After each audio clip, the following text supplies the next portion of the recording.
Exam में cheating करते पकड़े जाओ और फिर कहो सर मैं तो स्कूल ही छोड़ रहा हूं। सो क्या पनिशमेंट मिलेगी या नहीं?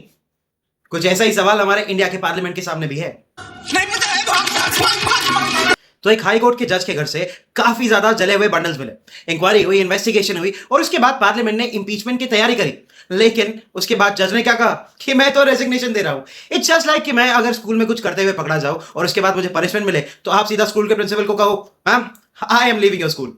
मैं तो भाग रही हूँ, मैं तो भागने वाली हूँ बहुत तेज। एक मिनट कुछ कंफ्यूजन हो उससे पहले ही क्लियर कर देता हूं कि इंपीचमेंट होता क्या है। इंपीचमेंट का मतलब जब भी कोई हाई कोर्ट का जज या फिर कोई गवर्नमेंट ऑफिशियल, नेता हो गया या फिर कोई और हो गया, अगर वो अपनी ऑफिशियल पावर्स का या फिर कॉन्स्टिट्यूशन का गलत इस्तेमाल करे तो पार्लियामेंट्री प्रोसीजर के हिसाब से उसे अपनी जॉब से निकाल दिया जाएगा।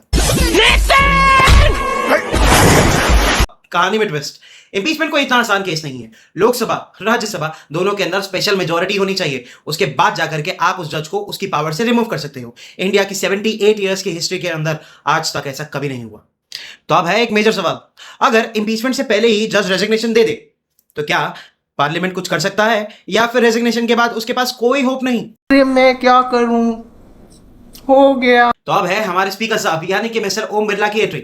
उन्होंने सिंपल क्लियर कर दिया कि आज तक ये इंडिया के अंदर तो हुआ नहीं, यानी कि अगर इंपीचमेंट नहीं भी होती तो उसके बाद भी पार्लियामेंट चाहे तो उनके ऊपर केस कर सकती है, यानी कि इंडिया की हिस्ट्री के अंदर पहली बार ऐसा एक प्रेसिडेंट लाया जा सकता है। तो अब जल्दी से बताओ, क्या कल को अगर तुमने कोई पनिशमेंट वाला काम किया तो तुम स्कूल छोड़ के भाग जाओगे या फिर उस पनिशमेंट को एक्सेप्ट करोगे? कमेंट करके जल्दी से बताओ और समझ आया तो फटाफट से लाइक करो, कमेंट करो और शेयर करो and follow Shivam Chatani for more.